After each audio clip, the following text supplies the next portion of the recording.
making disciples, transforming lives. Anda boleh duduk kembali. Shalom Bapak Ibu semua. Sungguh bersuka cita bisa kembali lagi di rumah tercinta GMS Surabaya Barat.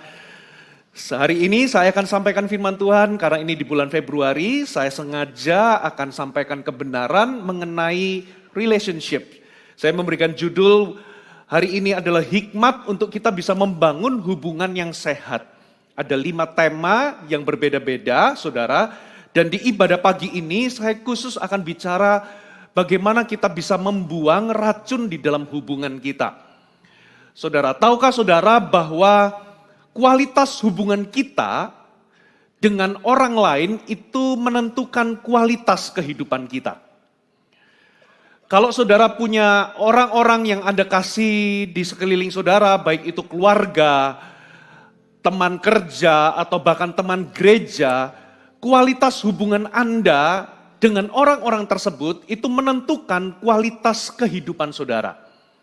Jadi dengan kata lain, saudara, kalau Anda punya hubungan yang buruk, Anda punya hubungan yang rusak, maka Anda juga punya kualitas yang rendah di dalam kehidupan.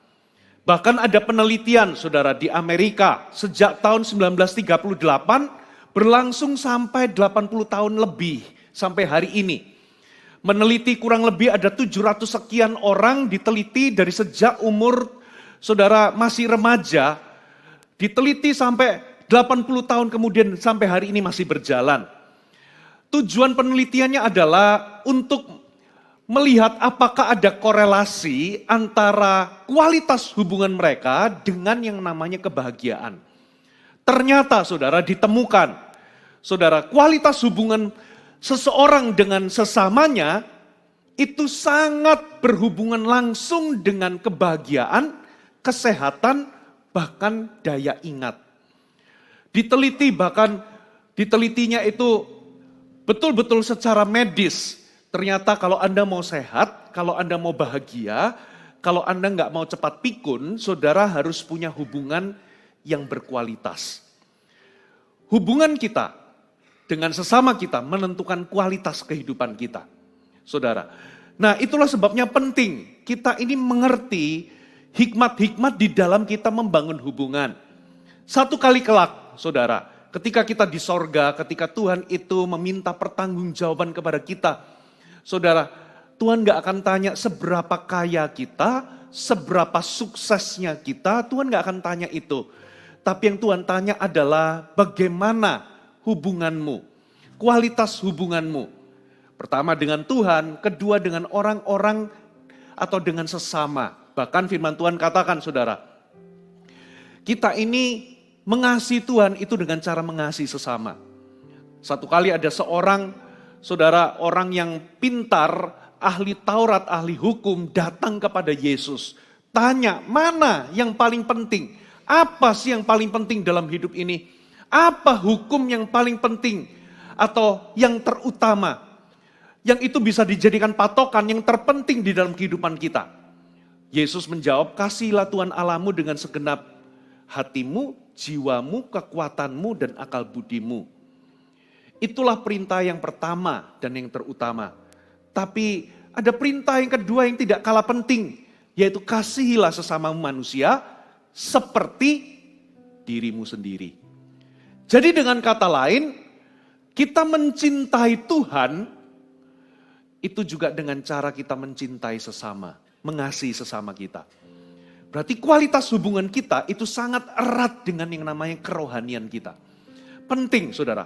Firman Tuhan berkata seperti ini, kepadamu akan kuberikan kerajaan sorga. Apa yang kau ikat di bumi akan terikat di sorga, apa yang kau lepaskan di dunia ini akan terlepas di sorga.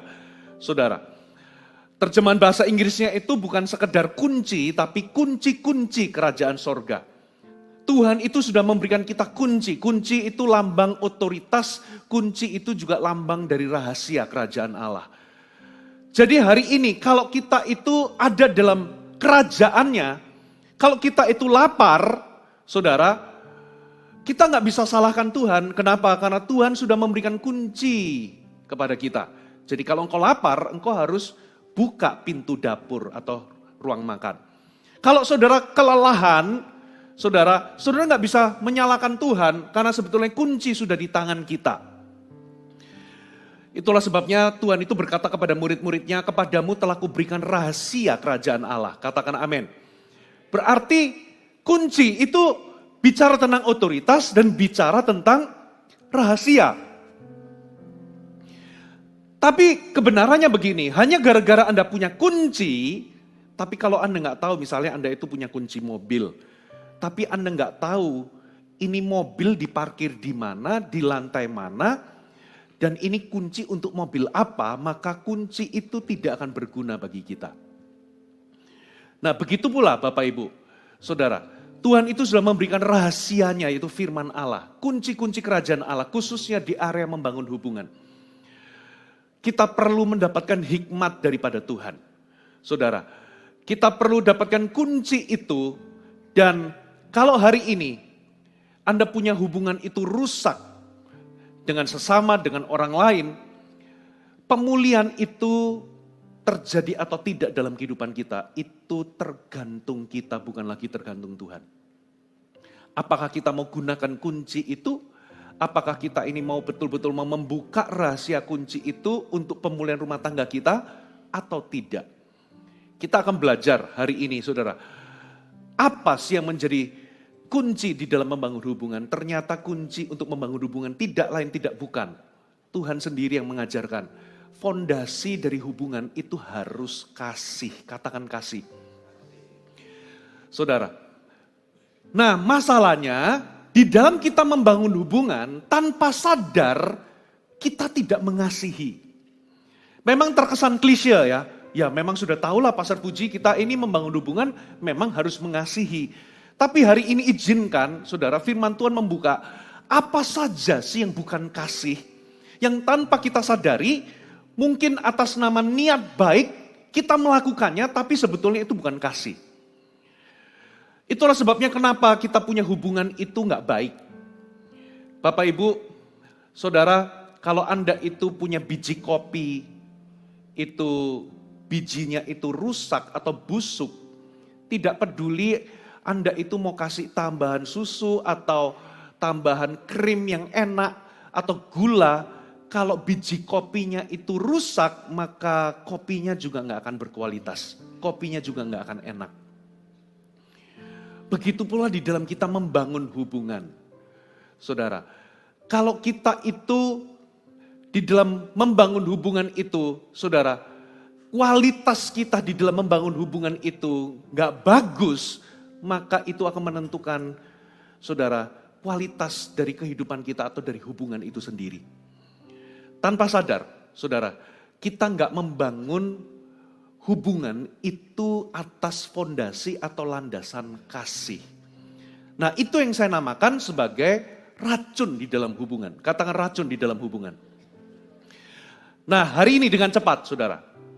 Apa saja sih racun di dalam hubungan yang itu sebabkan itu atas nama kasih atau niat baik. Yang pertama saudara. Yang pertama. Tapi sebelumnya kita buka dulu firman Tuhan, kelupaan. Filipi 2 ayat 5 sampai 7. Filipi pasal yang kedua ayat 5 sampai 7. Hendaklah kamu dalam hidupmu bersama, katakan hidupmu bersama, menaruh pikiran dan perasaan yang terdapat juga dalam Kristus Yesus. Makanya saudara, kita itu nggak mungkin bisa membangun hubungan itu di luar Kristus. Saya ulangi, kita tidak mungkin bisa membangun hubungan dengan baik, dengan sehat di luar Yesus. Karena Alkitab sendiri ngomong, dalam hidupmu bersama, entahkah ini suami istri, entahkah ini hubungan persahabatan atau hubungan keluarga, orang tua anak, atau dengan saudara-saudara, entahkah ini hubungan dengan teman-teman gereja, atau sesama anggota CG, di dalam hidupmu bersama, kita itu harus menaruh pikiran dan perasaan yang terdapat dalam Yesus.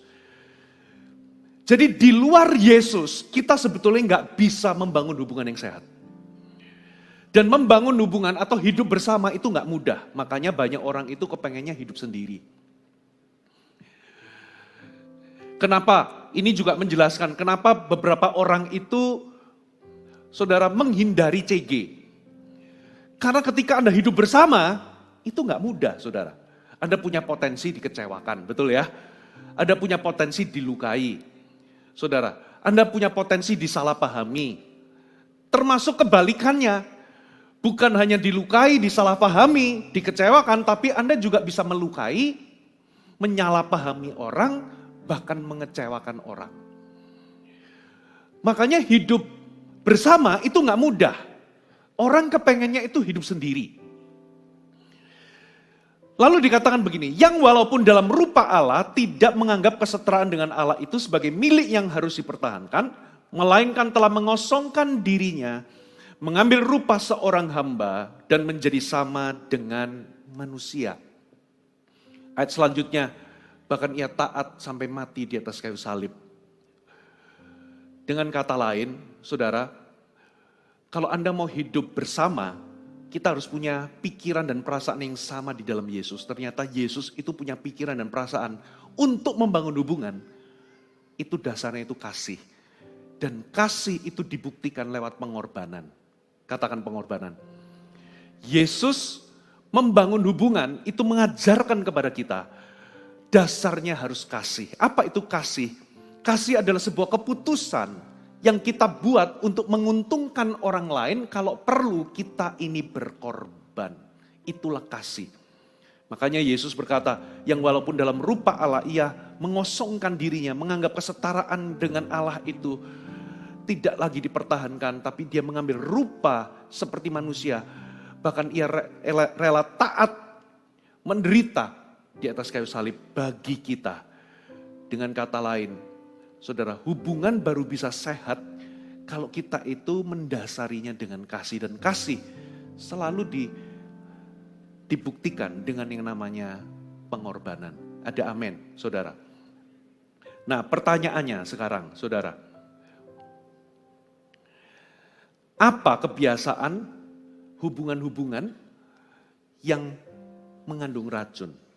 Yang pertama, saudara, kita buka dulu ayatnya, 1 Korintus 13 ayat 5. 1 Korintus 13, kita baca ayat yang kelima. Ia tidak melakukan yang tidak sopan, ia itu kasih.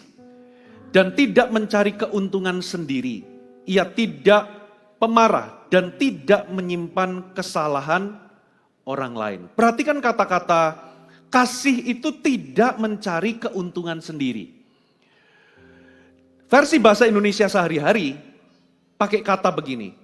Kasih tidak memaksa atau menuntut orang lain mengikuti kemauannya sendiri. Jadi kata tidak mencari keuntungan sendiri itu tidak memaksa orang lain mengikuti kemauannya sendiri. Poin nomor 1. Saudara, hubungan, racun di dalam hubungan yang pertama adalah menuntut. Katakan menuntut. Saudara, ketika kita ini membangun hubungan, entahkah kita ini hubungan suami istri, pernikahan, atau orang tua terhadap anak, anak terhadap orang tua, atau bahkan di dalam konteks pekerjaan, pegawai dengan majikan, atau di dalam CG, antara sesamar anggota CG atau dengan pemimpin dengan anak rohaninya atau anak rohaninya terhadap pemimpin. Saudara, hati-hati dengan yang namanya menuntut. Karena ketika kita membangun hubungan, waktu kita membangun hubungan, saudara, saudara akan ketemu dengan yang namanya kekurangan. Saudara akan ketemu dengan yang namanya kesalahan orang lain. Saudara akan ketemu dengan yang namanya perbedaan. Saudara akan ketemu dengan yang namanya harapan-harapan yang tidak jadi kenyataan. Ada orang-orang yang Anda harap, saudara, dia itu membalas atau merespon WA saudara, orang itu nggak membalas. Betul ya? Anda mengharapkan mungkin CGL saudara itu perhatian, tapi ternyata CGL saudara melupakan ulang tahun saudara. Nah, tidak jarang ketika saudara ketemu sama kelemahan, kekurangan, ketemu sama perbedaan, ketemu dengan harapan-harapan yang tidak jadi kenyataan atau kebutuhan-kebutuhan yang tidak terpenuhi, itu menyebabkan yang namanya kekecewaan. Dari situlah muncul yang namanya konflik. Lalu apa yang terjadi? Seharusnya konflik itu adalah sebuah kesempatan untuk kita itu menyesuaikan diri. Suami dan istri ketika ada harapan yang tidak terpenuhi, kebutuhan yang tidak terpenuhi, ada kesalahan, kekurangan, ada perbedaan, itu akan mengundang kekecewaan dan kekecewaan itu akan memunculkan yang namanya konflik. Nah, konflik itu sebetulnya Tuhan bisa pakai untuk membuat kita itu beradaptasi atau menyesuaikan diri. Ada hal-hal yang harus kita lakukan supaya kita ini tetap bisa berjalan bersama-sama. Ada hal-hal yang harus kita lakukan untuk menyesuaikan diri dengan pasangan kita. Itu yang namanya adaptasi. Nah, adaptasi tidak bisa kita lakukan kecuali kalau kita itu kompromi. Katakan kompromi. Nah, sayangnya tidak semua konflik itu berujung pada kompromi. Saudara, kompromi adalah ketika kita menurunkan standar. Ketika kita menurunkan ekspektasi kita. Saudara, lalu kita menyesuaikan diri dengan pasangan kita atau dengan orang-orang di sekitar kita yang ternyata punya kesalahan, ternyata punya kelemahan, ternyata tidak bisa memenuhi kebutuhan kita 100%. Waktu kita menyesuaikan diri, waktu kita berhasil kompromi, kita berhasil menyesuaikan diri dengan orang-orang yang tidak sempurna yang di sekeliling kita, supaya hubungan kita terus berjalan. Itu namanya kompromi. Tapi sayangnya, bukannya kita kompromi, tapi kita berujung kepada frustasi. Dan apa yang terjadi? Kita menjadi nggak puas, lalu biasanya orang yang frustasi dan tidak puas, dia akan secara lumrah atau secara otomatis, dia akan menuntut secara egois. Katakan menuntut. Nah, ketika hubungan itu diwarnai dengan tuntutan demi tuntutan, saudara, disitulah biasanya hubungan itu akan rusak. Menuntut itu bukan kasih. Bapak Ibu. Menuntut itu pada dasarnya adalah sebuah penolakan. Katakan penolakan. Kalau kamu nggak berubah, karena ini sifatnya tuntutan, kalau kamu nggak berubah, maka aku menolakmu. Kalau kamu nggak memenuhi kebutuhanku, gak menjadi seperti yang aku mau, aku menolakmu. Itu adalah tuntutan, saudara. Pertanyaannya, kenapa kita ini menuntut? Saudara, kenapa di dalam hubungan kita itu seringkali muncul yang namanya tuntutan, dan biasanya tuntutan itu bersifat egois. Maksudnya bagaimana bersifat egois? Semuanya itu seputar keinginan kita, kebutuhan kita, semuanya itu seputar kebahagiaan kita. Makanya kita menuntut orang lain untuk membahagiakan kita atau memenuhi kebutuhan kita atau menjadi sesuai seperti apa yang kita inginkan. Nah, ketika kita menuntut, saudara, disitulah hubungan itu akan menjadi rusak. Orang jadi frustasi. Kasih itu tidak menuntut. Katakan kasih tidak menuntut. Pertanyaannya, kenapa sih orang itu menuntut? Gini, pada dasarnya, kalau kita membangun hubungan, suami istri misalnya, Anda menikah, orang kalau menikah wajar nggak ingin bahagia? Wajar ya? Nggak ada orang, Pastor Puji saya mau menikah, karena dengan tujuan aku nggak mau bahagia. Nggak ada. Wajar kalau orang itu mau menikah, itu ingin bahagia. Tapi kebahagiaan itu tidak boleh dijadikan tujuan. Lumrah kalau Anda itu ingin bahagia dalam sebuah hubungan. Tapi bahagia itu tidak boleh dijadikan tujuan. Kenapa bahagia itu nggak boleh dijadikan tujuan? Karena sekali bahagia itu dijadikan tujuan, maka kita akan berfokus kepada kebahagiaan kita sendiri. Kita akan berfokus untuk menuntut pasangan kita, untuk membahagiakan kita. Makanya ketika bahagia itu dijadikan tujuan, kecenderungan kita karena kita manusia berdosa, adalah kita menjadi egois. Contoh ya, saya kasih contoh sederhana. Saudara, saya sama istri itu punya definisi liburan itu beda.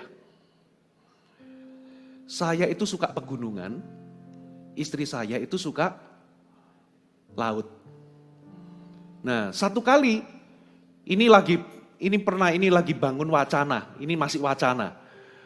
Yuk kita kapan-kapan yuk kita ini fellowship full timer dengan gembala-gembala kita itu pergi kapal pesiar. Pasti asik. Begitu saya dengar kapal pesiar, waduh ini. Kenapa? Saya suka mabuk, saudara. Karena terakhir fellowship full timer itu ada di 2 tempat. Tahun lalu itu kami fellowship full timer, itu yang pertama itu di Bromo, yang kedua itu pakai yacht gitu ya. Kita pergi ke Pulau Seribu, berenang-berenang apa ke pantai apa, pokoknya di laut lalu di kapal itu kita permainan. Saudara, waktu kita pergi ke Pulau Seribu itu, waduh istri saya itu sampai naik ke atas, menikmati angin apa dan sebagainya. Saya mendekam di bawah, kenapa? Mabuk laut saya. Saya udah terkapar, permainan juga gak bisa enjoy. Tapi waktu ke Bromo, perjalanan ke Bromo, istri saya mabuk-mabuk. Nah coba bayangkan, kita punya definisi, kita mau liburan. Tapi kalau saya memaksakan harus ke gunung, sementara perjalanannya membuat istri saya mabuk. Akhirnya apa? Gak bisa kan bahagia. Kenapa? Istri saya menderita. Terus ini kalau memang jadi nih kapal pesiar misalnya, kalau memang jadi nih. Saya menderita saudara. Kenapa? Karena kita masing-masing itu punya keinginan berbeda-beda. Betul atau betul? Nah, ketika kita itu jadikan bahagia itu tujuan, maka kita akan cenderung egois, mementingkan kebahagiaan kita sendiri. Justru gak bahagia. Saudara, makanya kita menuntut. Kenapa saudara? Karena kita ini punya gambaran, saudara, tentang hubungan itu salah. Tentang menikah itu salah. Kita menganggap, saudara, bahagia itu tujuan. Lalu apa yang terjadi? Biasanya ketika kita mulai menuntut, saudara, kita itu mulai berusaha mengubah pasangan. Katakan berusaha mengubah pasangan.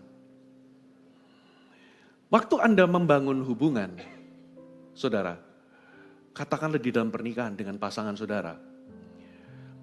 Ketika Anda jatuh cinta, pasti Anda itu kagum sama kekuatan-kekuatannya.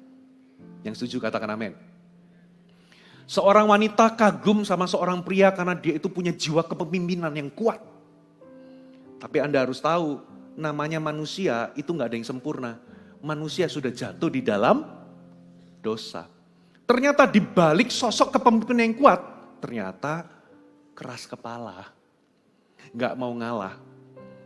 Nah, waktu sebelum menikah, itu gak kelihatan. Yang kelihatan adalah kekuatannya. Jiwa kepemimpinannya kuat, tegas, ya, pengambil keputusan yang luar biasa. Ya, hebat, tapi waktu menikah, ternyata kekuatan itu juga mengandung kelemahan. Rupa-rupanya suaminya itu jarang mau ngalah, jarang mau minta maaf, maunya menang sendiri. Saudara, nah waktu ketemu sama kekurangan, apa yang terjadi? Kita menjadi frustasi, lalu kita menuntut pasangan berubah, atau kita berusaha mengubah pasangan. Di titik itu, saudara, sebuah hubungan jadi rusak karena Anda mulai menuntut. Hubungan jadi ada racunnya. Saudara mulai mengubah, dan biasanya kita itu bungkus dengan kata-kata niat baik. Aku mau kamu itu berubah menjadi lebih baik, tapi kita berusaha mengubah pasangan.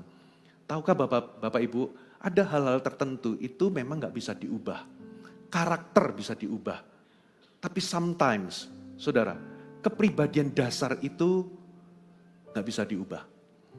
Satu yang Anda bisa lakukan, Anda perlu menerima pasangan apa adanya. Katakan amin. Jangan berusaha mengubah pasangan. Kenapa? Karena ketika Anda menuntut, ketika Anda itu berusaha mengubah pasangan, saudara, yang terjadi adalah respon sebaliknya. Semakin Anda menuntut, semakin jauh dia dari harapan. Lalu bagaimana caranya untuk pasangan kita berubah? Tidak lain tidak bukan, saudara. Kita perlu menerima pasangan kita. Kita perlu menerima orang lain. Kita perlu menerima anak kita, orang tua kita, CGL kita, member kita, itu apa adanya dulu. Katakan amin. Karena orang yang diterima apa adanya, dia akan merasa dikasihi. Dan orang yang merasa dikasihi itu akan bahagia. Dan orang yang bahagia punya kemungkinan besar berubah menjadi lebih baik. Katakan amin.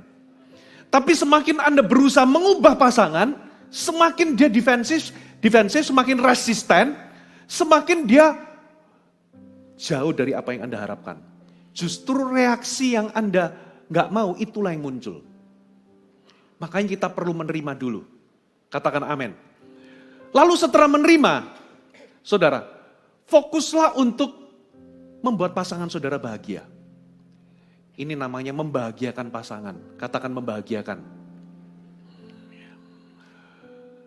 Saudara, orang yang membahagiakan itu memberi fokusnya, bukan menyedot. Kalau orang minta dibahagiakan, dia itu menyedot. Tapi membahagiakan itu memberi. Saudara, dengan Anda berusaha untuk memenuhi kebutuhan pasangan, bukannya menuntut, Bapak Ibu, maka pasangan saudara itu akan merasa bahagia. Dan kalau dia itu bahagia, bukannya pahit, dia akan berubah menjadi lebih baik. Tapi kalau Anda semakin tuntut, dia akan frustasi, dia akan kecewa, dan dia akan pahit.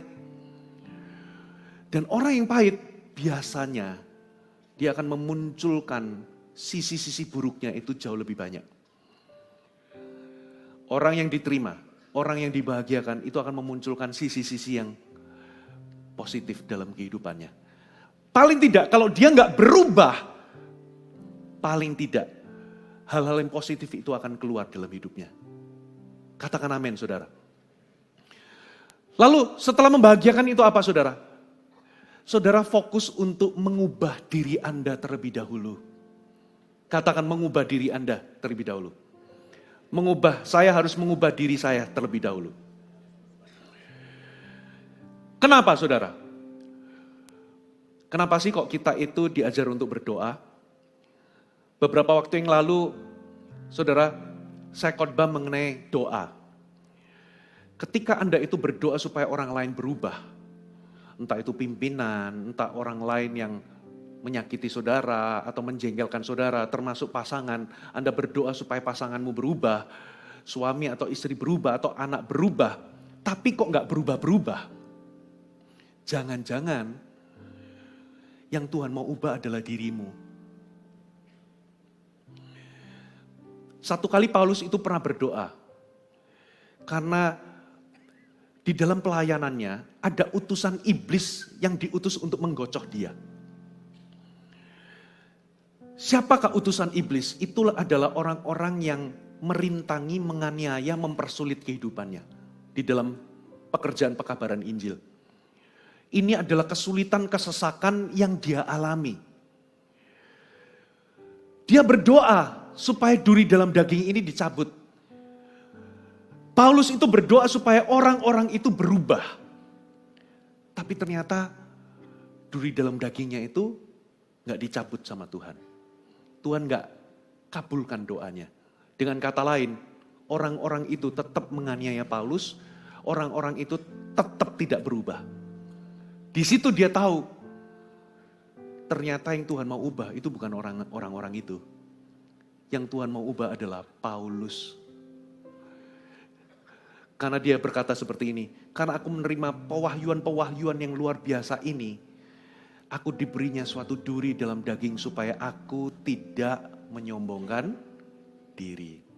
Rupa-rupanya, saudara, Paulus itu berdoa supaya orang lain berubah, tapi gak berubah-berubah.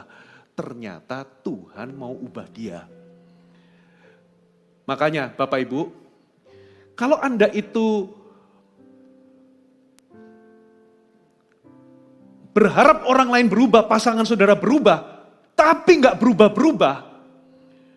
Saudara, lalu Anda itu menguatkan diri Anda dengan nyanyi.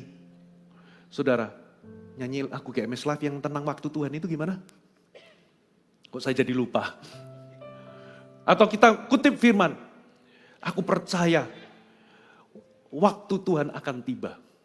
Kita menunggu Tuhan bekerja untuk mengubah pasanganku, untuk mengubah suamiku, untuk mengubah istriku. Kita menunggu Tuhan bekerja, tapi Tuhan di atas menunggu kita berubah. Kita tunggu-tungguan sama Tuhan. Kita menunggu Tuhan bekerja, Tuhan nunggu kita berubah. Makanya coba cek, kalau Anda sudah lama mendoakan suami Anda, gak berubah-berubah. Jangan-jangan yang Tuhan mau ubah adalah diri Anda. Termasuk kebalikannya Bapak Ibu. Kenapa kok saya ngomong begini? Karena saya pernah mengalami.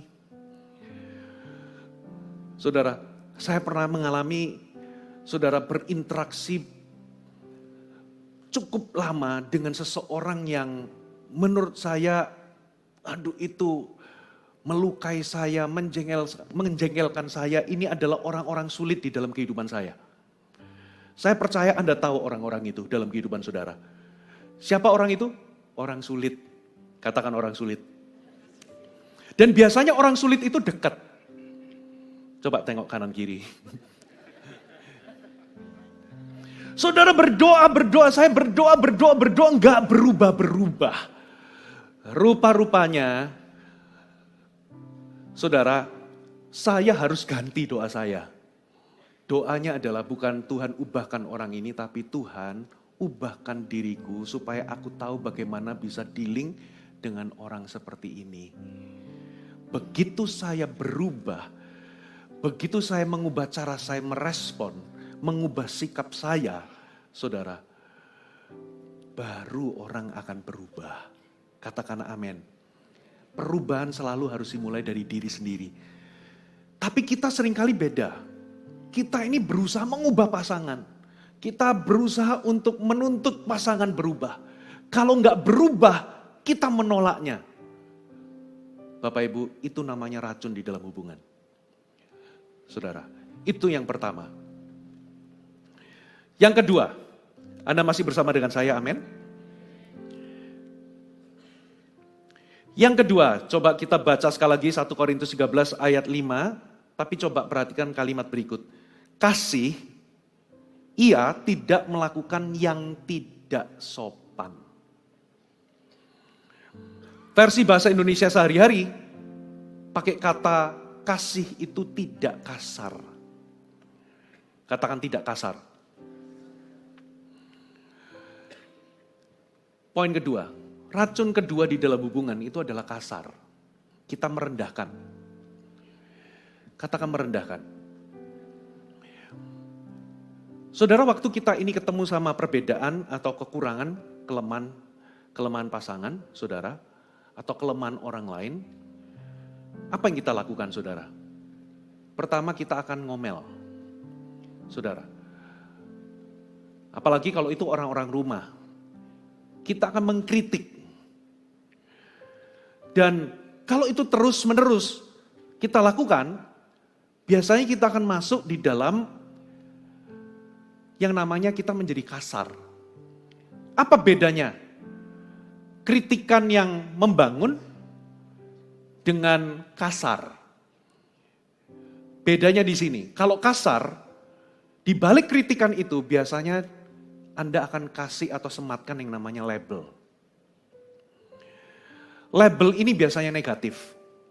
Dari yang paling halus sampai paling kasar.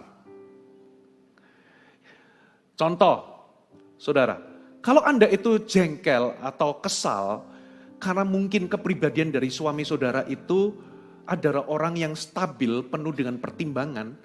Lalu Anda itu orangnya katakanlah dominan sebagai istri. Ini klasik di dalam konflik-konflik rumah tangga. Biasanya pihak istri itu akan gregetan. Merasa suamiku ini pelan.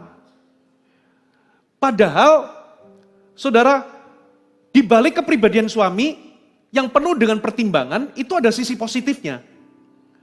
Tidak gegabah, tapi mungkin berulang kali terjadi Anda jengkel, biasanya bukannya Anda itu mengkomunikasikan dengan baik, tapi saudara itu mengkritik dengan kasar, dan biasanya Anda menyematkan label. Suami lelet. Ada labelnya. Betul ya? Suami juga sama. Saudara, nggak tahu apakah saudara lihat, nggak tahu tayangan di sosial media. Jadi ada orang, saudara, itu pergi ke dokter karena orang ini tuli, seorang pria ini tuli. Saudara, waktu dikasih alat itu, dia mendengar untuk pertama kali, dia nangis. Lalu istrinya di sampingnya itu saking senengnya, waduh kamu bisa dengar, kamu gini. Langsung dia tiba-tiba dalam hitungan beberapa detik, tiba-tiba dia, aduh, matikan. Aku kepengen tuli lagi aja. Kenapa? Karena rupa-rupanya istrinya itu suka ngomong. Karena dia ini selama ini dia hidup dalam kesunyian, waktu dia dikasih alat pendengaran, saudara, dia keberisikan, saudara. Dengan kata lain, ketika Anda ketemu sama, karena istri itu kan katanya 20.000 kata sehari. Saudara, jadi dia bisa ngomong dari A sampai Z. Lalu Anda jengkel dengan itu. Bukannya Anda mengkomunikasikan dengan baik, tapi yang terjadi adalah saudara mengkritik dengan kasar. Biasanya Anda sematkan label negatif. Apa saudara? Istri apa saudara? Anda yang ngomong bukan saya. Nah, terhadap anak juga sama. Hati-hati ketika anak kita itu melakukan perbuatan yang salah, saudara, bedakan antara teguran dengan label. Kalau teguran Anda itu mengoreksi perbuatannya. Tapi kalau Anda memberikan label, saudara, Anda sedang menyerang orangnya. Koreksi perbuatannya, tapi jangan serang orangnya. Jangan berkata dikit-dikit anak nakal, dasar pencuri. Ada loh orang tua itu yang karena saking jengkelnya itu keluar kata-kata terlanjur terhadap anaknya. Anaknya dikatakan, memang dasar kamu iblis. Nah kalau anaknya iblis, nah lanjutkan sendiri. Saya pernah cerita di sini kalau nggak salah. Dulu waktu perintisan di kota Manado tahun 2003, saudara. Ada bapak, saudara, itu angkat anaknya saking emosionalnya. Dia itu angkat, itu kepalanya diangkat begini. Lalu ditunjuk. Ya, dasar babi ngana gitu ya. Saya juga, saudara, saya ini orang Surabaya, begitu diutus ke Manado, waduh perut saya sering error. Kenapa? Karena makanan di situ itu rempah-rempahnya itu pidis semua. Pedes-pedes. Ya itu ada babi rica, babi tore, ya pokoknya semua di situ rempah-rempahnya, babi-babiannya itu pedes semuanya. Tapi ada satu yang lebih pedes. Satu kali ada ibu-ibu marah-marah karena anaknya ikut komselnya kita. Ya, datang ke sekretariat cari mana gembalanya, begitu saya temui kata-kata pertama yang keluar, babi ngana. Saya ditunjuk begitu. Nah, babi ngana itu lebih pedas daripada babi rica, saudara.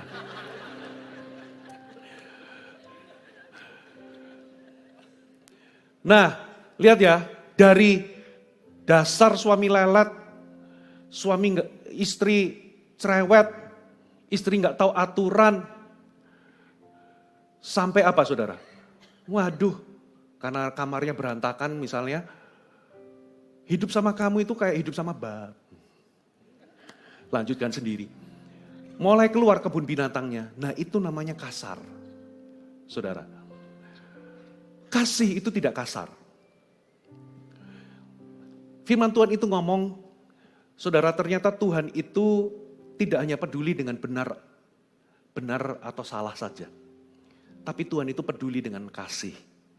Sekalipun Anda benar, tapi kalau Anda menyampaikan kebenaran itu dengan kasar, maka itu juga tidak menyenangkan hati Tuhan.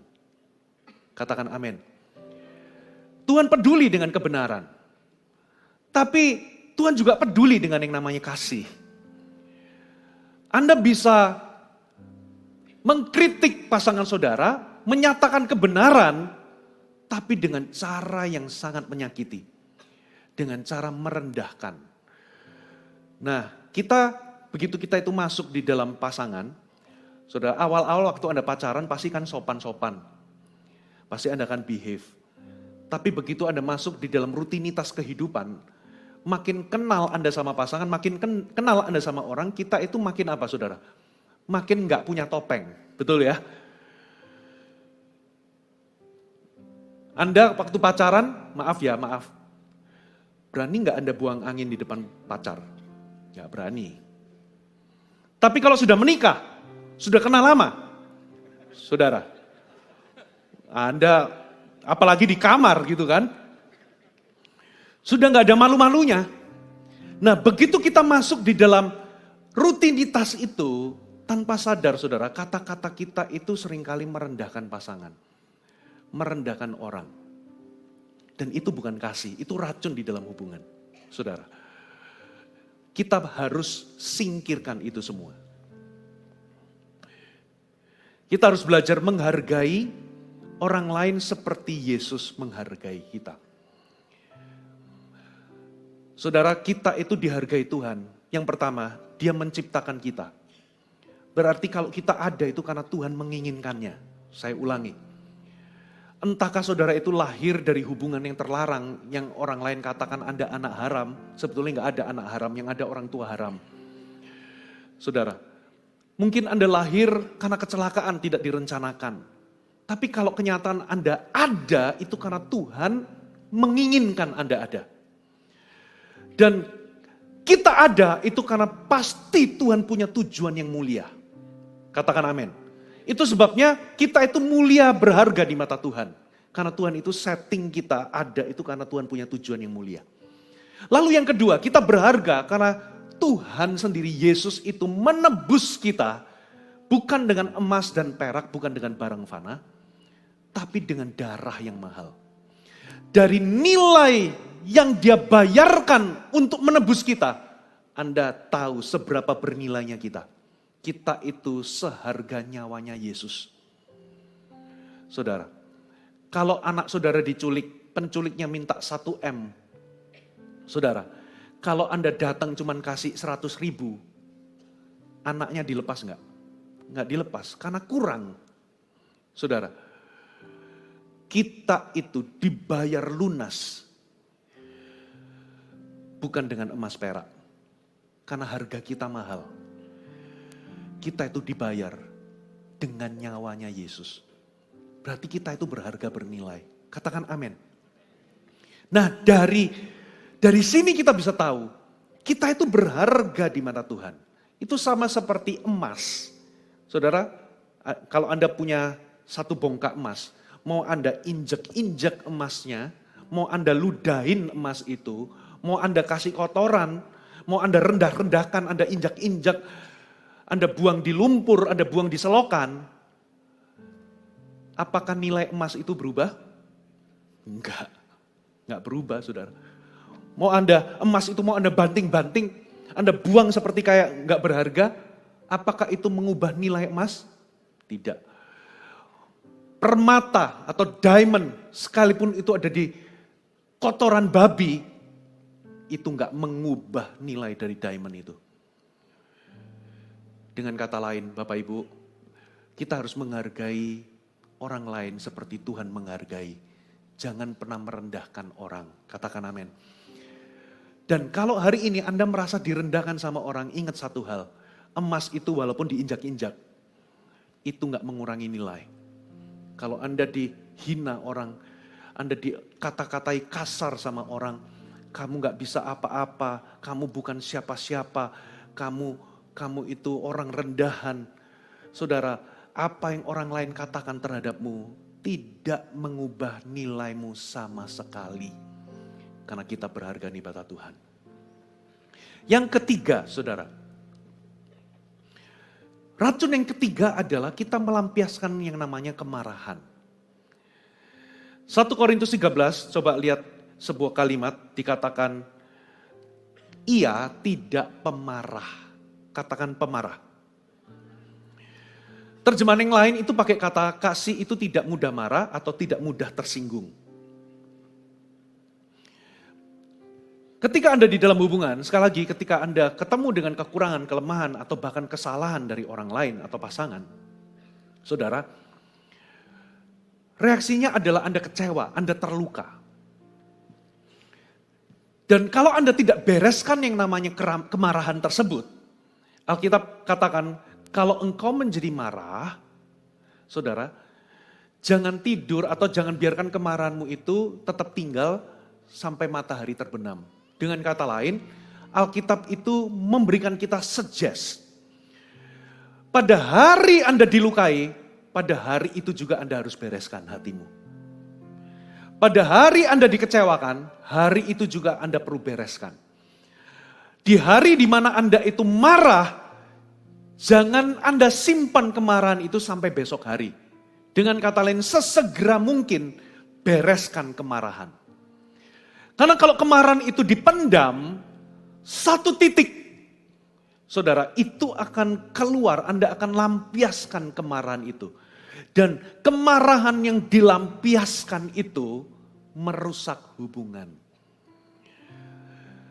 Coba, siapa yang mau hidup dengan orang yang marah-marah tiap hari? Saudara, gak ada. Gak ada orang yang mau hidup dengan bom yang meledak-ledak terus. Gak ada. Itulah sebabnya kemarahan. Kasih itu tidak melampiaskan kemarahan. Kasih itu tidak mudah marah atau tidak tersinggung. Firman Tuhan katakan, hendaklah engkau cepat mendengar, lambat berkata-kata, dan lambat untuk marah. Saudara, hendaklah kita itu lambat untuk marah. Kemarahan yang kita lampiaskan itu merusak hubungan, itu racun di dalam hubungan. Pertanyaannya, kenapa sih kok kita itu melampiaskan kemarahan? Tujuannya apa? Saudara, paling tidak ada 3 tujuan orang itu melampiaskan kemarahan. Yang pertama, kita melampiaskan kemarahan karena kita ingin menghukum orang lain. Sebagai konsekuensi dari kita itu terluka, dilukai atau kecewa atau ketidakpuasan, saudara, maka kita menghukum orang itu dengan kita melampiaskan kemarahan itu. Saudara, kita menghukum. Yang kedua, kenapa kita marah? Karena kita ingin menyalahkan orang lain. Saudara, Kita mencari objek yang perlu kita salahkan. Makanya kita marah. Yang ketiga, kita marah itu biasanya karena kita ingin menyamakan kedudukan. Ketika kita diajak bicara sama orang, kita menjadi marah. Karena kita nggak mau disalahkan. Makanya lebih baik kita menyamakan kedudukan. Itulah sebabnya kalau kita ini gampang menyemburkan, melampiaskan kemarahan. Saudara, itu merusak yang namanya hubungan. Apa yang perlu kita lakukan? Sederhana. Kita perlu mengampuni orang lain seperti Yesus mengampuni kita. Amin, saudara. Saya tuh perhatikan begini, saudara. Kapan kita ini menjadi mudah marah? Kenapa kita ini sangat mudah marah?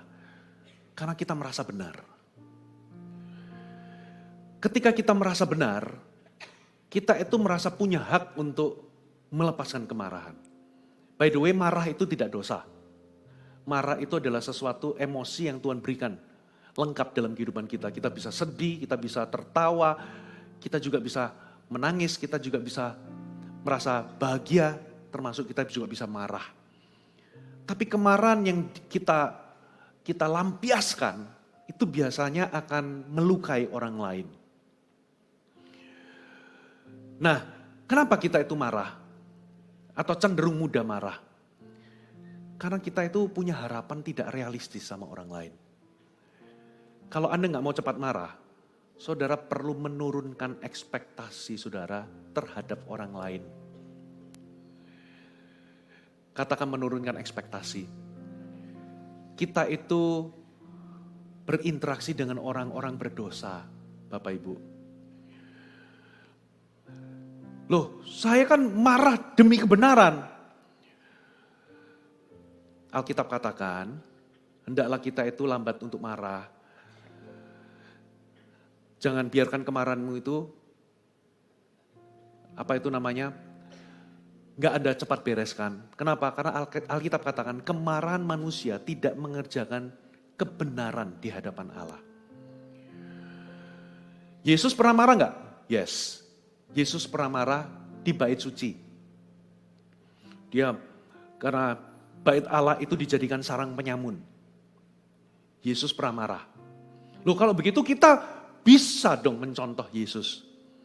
Bapak Ibu, sekalipun Anda merasa bahwa Anda itu marahnya itu marah benar, marah karena kebenaran atau righteous anger, coba cek lagi, betulkah Anda punya motif persis seperti Yesus?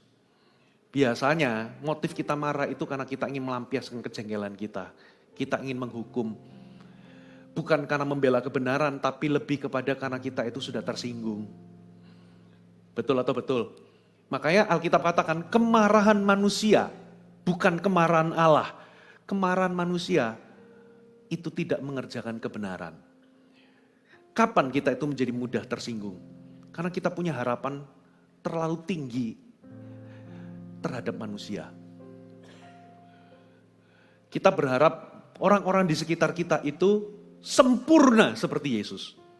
Di dalam kehidupan ini, ada orang-orang yang tidak akan balas WA saudara. Ada orang-orang yang melupakan ulang tahun saudara. Ada orang-orang yang nyenggol mobil saudara. Akan ada orang-orang yang menyalahpahami saudara. Pasangan saudara gak bisa memenuhi 100% kebutuhan saudara. Pasanganmu gak bisa memahami 100% dirimu. Dan seharusnya kita gak kaget. Kenapa? Karena mereka bukan Tuhan. Jangan punya harapan yang tidak realistis. Turunkan ekspektasimu terhadap manusia. Halo, amin. Yesus itu gak kaget sama dosa dan kesalahan manusia. Waktu perempuan yang kedapatan berzina dibawa sama orang-orang Farisi. Orang-orang Farisi itu marah. Kenapa? Karena mereka merasa benar. Yesus marah? Yesus gak marah. Yesus terkejut? Yesus gak terkejut. Apa yang dilakukan Yesus? Orang yang merasa benar seperti orang Farisi, marah, mudah marah. Tapi Yesus malah, dia duduk, dia nulis-nulis di pasir. Kita nggak tahu Yesus nulis apa. Tapi kayaknya beberapa orang itu menginterpretasikan, seperti Yesus itu menulis dosa-dosa orang-orang yang bawa batu itu. Setelah Yesus nulis semuanya, Yesus ngomong begini, siapa yang gak pernah berdosa yang pertama kali lempar batu? Gak ada satupun yang lempar, satu persatu meninggalkan Yesus. Lalu apa yang dilakukan Yesus? Yesus menyampaikan kebenaran. Jangan berbuat dosa lagi. Yesus sebelumnya tanya, adakah yang menghukum kamu? Gak ada, aku pun tidak menghukummu. Tapi sekarang kamu pergi, tapi jangan berbuat dosa lagi. Yesus sampaikan kebenaran, tapi tidak dengan kemarahan. Yesus gak kaget. Apakah Yesus kaget? Waduh, ternyata ada wanita bisa berzina ya. Enggak. Dia tahu bahwa manusia itu sudah jatuh dalam dosa. Saudara, kenapa Anda itu uring-uringan terus, marah sama pasangan, marah sama orang lain, marah sama pegawai? Jangan-jangan Anda punya ekspektasi terhadap orang lain ketinggian. Tengok kanan kiri, ketinggian bro. Saya kasih bocoran ya. Saya nggak tahu ini istri saya dulu benar-benar serius apa enggak, tapi pernah cerita. Waktu kami awal-awal pacaran, 3 bulan pertama itu istri saya itu sebetulnya mau putusin saya katanya. Kenapa? Karena saya itu kan cinta Tuhan, saya itu kan dulu sudah full timer, saya itu gembala youth dulu itu. Bayangannya ini pasti sempurna ini. Rupa-rupanya saya itu punya satu kelemahan yang menjengkelkan dia. Saya ini orangnya kurang romantis. Jadi satu kali saya pergi pelayanan ya ke Makassar, ya dari landing sampai sampai malam itu nggak nelpon dia. Rupa-rupanya itu mengganggu karena dia di keluarga itu begitu intim. Sementara saya ini, keluarga saya ini kurang ekspresif. Jadi saya merasa dulu waktu single saya bisa survive kemana-mana sendiri, nggak perlu ngasih kabar, nggak perlu ini. Rupa-rupanya itu mengganggu istri saya. Saudara, ternyata pacaran sama full timer itu ternyata nggak sempurna ya. Ya memang gak sempurna, saya manusia biasa saudara. Hanya gara-gara saya pendeta, itu tidak membuat saya itu malaikat. Bergaulah sama saya, satu titik saya akan mengecewakanmu. Makanya, kenapa orang jadi mudah marah di sana sini? Dunia ini penuh dengan kemarahan. Saudara, karena kita itu punya ekspektasi ketinggian. Turunkan ekspektasimu sama manusia. Orang-orang di sekelilingmu itu adalah orang-orang yang tidak sempurna, orang-orang berdosa, sama seperti diri Anda. Amin saudara. Tidak lain tidak bukan kalau Anda mau tidak gampang untuk menyemburkan kemarahan, saudara harus belajar mengampuni. Lepaskan kemarahan. Gak ada orang yang memendam kemarahan itu bahagia, itu gak ada. Gak ada orang yang memendam kemarahan itu sehat. Waktu saya sudah habis. Sorry, saya ini kebanyakan ngomong ya. Yang terakhir, saudara. Menarik diri. Coba kita baca 1 Korintus 13. Bagian terakhir. Kasih tidak menyimpan kesalahan orang lain. Versi bahasa Indonesia sehari-hari pakai kata kasih itu tidak dendam. Apa itu dendam? Berkeinginan keras untuk membalas. Punya perasaan ingin membalas. Nah, salah satu bentuk kalau kita itu kecewa sama orang, salah satu bentuk kita itu dendam atau membalas itu adalah kita menarik diri. Menarik diri adalah sebuah keputusan atau sikap untuk kita ini memutus komunikasi, kita membisu, kita tidak lagi berkomunikasi, kita mendiamkan orang, kita menutup menutup kedekatan secara emosional. Dan itu melukai, saudara. Itu namanya pasif agresif. Kita menarik diri. Tujuannya apa? Tidak lain tidak bukan untuk menghukum pasangan, untuk menghukum orang lain. Dan tahukah saudara, ketika Anda menarik diri, Anda tambah menderita. Kenapa? Karena Anda menutup satu-satunya jalur yang bisa membuat Anda bahagia, yaitu keintiman secara emosional. Apalagi di dalam pernikahan. Kalau Anda sudah mulai menjauh, Anda tidak lagi bicara pun seperlunya, saudara, ada masalah yang perlu dibicarakan, lalu tapi Anda berkata nggak ada masalah, nggak ada yang perlu dibicarakan, lalu Anda mendiamkan pasangan, Anda menarik diri, saudara, itu perilaku yang merusak, itu racun dalam hubungan. Itu karena Anda menyimpan dendam. Antidotnya apa, saudara? Anda perlu belajar mempercayai pasangan atau mengharapkan yang terbaik atas pasangan. Biasanya orang kalau sudah mendiamkan pasangan atau mendiamkan orang lain, itu dia sudah menyerah. Dia berpikir bahwa orang ini gak mungkin berubah. Aku menarik diri, aku sudah menyerah. Tapi kasih itu percaya segala sesuatu, kasih itu mengharapkan segala sesuatu. Berarti kita ini harus belajar untuk expect, mengharapkan yang terbaik dari orang lain. Saya tutup dengan ini. Mengharapkan yang terbaik dari orang lain itu begini loh. Kalau Anda sebagai orang tua, anak saudara itu latihan sepeda, terus jatuh. Orang tua yang baik akan berkata, nak gak apa-apa, coba lagi. Jatuh itu gak apa-apa. Papa percaya, mama percaya. Kamu pasti bisa naik sepeda. Itu namanya Anda mengharapkan yang terbaik untuk anak ini. Anda percaya walaupun anak saudara gagal hari ini, tapi Anda percaya bahwa anak saudara pasti bisa naik sepeda. Kalau Anda sudah menyerah, itu berarti Anda sudah menarik diri. Anda mendiamkan, memang ini anak sudah gak bisa. Ini anak percuma dah. Ketika Anda menarik diri dari seseorang, Anda tidak sedang mengharapkan yang terbaik dari orang itu. Dan itu merusak hubungan. Mari kita bangkit berdiri bersama-sama.